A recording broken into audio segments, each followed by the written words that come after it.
నమస్తే, welcome to మనం TV. నేను మీ పవన్ బెజవాడ. ప్రతిరోజు మీరు చేసే కొన్ని పనులు మీ ఆరోగ్యంపై ఎలాంటి ప్రభావం చూపిస్తాయో మీకు తెలుసా?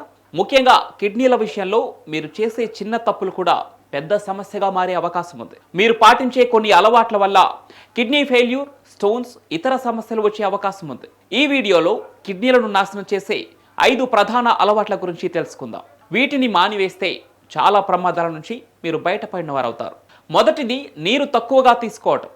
మన శరీరంలోని వ్యర్థాలను తొలగించడంలో కిడ్నీలు కీలకమైన పాత్రను పోషిస్తాయి. తగినంత నీరు తాగకపోతే కిడ్నీల పని ఎక్కువై టైంకి శుభ్రం అవ్వకపోవచ్చు.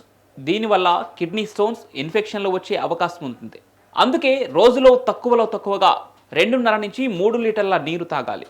రోజుకు 5 లీటర్ల నీరు తాగితే మరీ మంచిది. కానీ మీరు ఎక్కువ వర్కౌట్స్ చేస్తే, ఎండలో ఎక్కువగా ఉంటే మాత్రం ఇంకా ఎక్కువ నీరు తీసుకోవాల్సి ఉంటుంది. ఉప్పు మరియు ప్రాసెస్డ్ ఫుడ్స్, బయట ఫుడ్స్, ఫాస్ట్ ఫుడ్స్ ఎక్కువగా తింటున్నారా? అయితే చాలా ప్రమాదమే. ఎందుకంటే వీటిలో ఉప్పు, సోడియం, ప్రిజర్వేటివ్స్ ఎక్కువగా ఉంటాయి.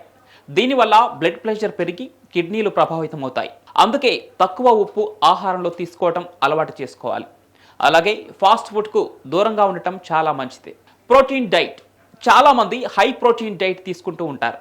అయితే ఎక్కువ egg white, mutton, chicken, protein shakes తింటే కిడ్నీల మీద ఎక్కువగా ఒత్తిడి పడుతుంది. ఎందుకంటే ప్రోటీన్ బ్రేక్ డౌన్ అవ్వడానికి కిడ్నీలు ఎక్కువ పని చేయాల్సి ఉంటుంది. అందుకే ప్రోటీన్ను మితంగా తీసుకోవాలి. మీకు ఎంత అవసరమో అంతే తీసుకోవాలి. మీ డైట్లో ఫైబర్, కూరగాయలు, తక్కువ ఫ్యాట్ ఉన్న ప్రోటీన్ను మిక్స్ చేసుకోండి. సాఫ్ట్ డ్రింక్స్ మరియు జ్యూస్లు. కొంతమంది కూల్ డ్రింక్స్, ప్యాక్డ్ జ్యూసెస్ ఎక్కువగా తాగుతూ ఉంటారు. వీటిలో ఎక్కువగా షుగర్ మరియు కెమికల్స్ కూడా ఉంటాయి. ఇవి కిడ్నీలకు చాలా హానికరం. అందుకే కూల్ డ్రింక్స్ను, ప్యాక్డ్ జ్యూస్ బదులు తాజా నీరు, కొబ్బరి నీరు, హోమ్ మేడ్ ఫ్రూట్ జ్యూస్ ఎక్కువగా తీసుకోవడం చాలా మంచిది. నిద్రలేమి మరియు మందులు వాడకం. చాలామందికి నిద్ర సరిపోదు.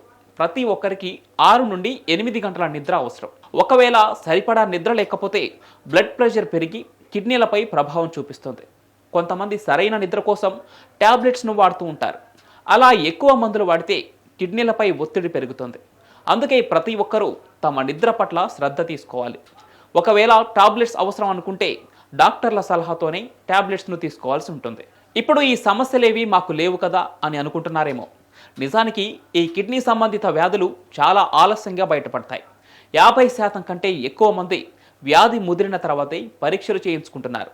మీరు కూడా ఈ లిస్టులో ఉండకూడదనుకుంటే వెంటనే మారండి. కిడ్నీలు ఆరోగ్యంగా ఉంటేనే శరీరం ఆరోగ్యంగా ఉంటుందని గుర్తుంచుకోవాలి. ఈ సమాచారాన్ని మీ కుటుంబ సభ్యులతో పాటు మీ ఫ్రెండ్స్కు షేర్ చేయండి. ఇలాంటి హెల్త్ టిప్స్ కోసం మనం టీవీ ఛానల్ను సబ్స్క్రైబ్ చేసుకోండి.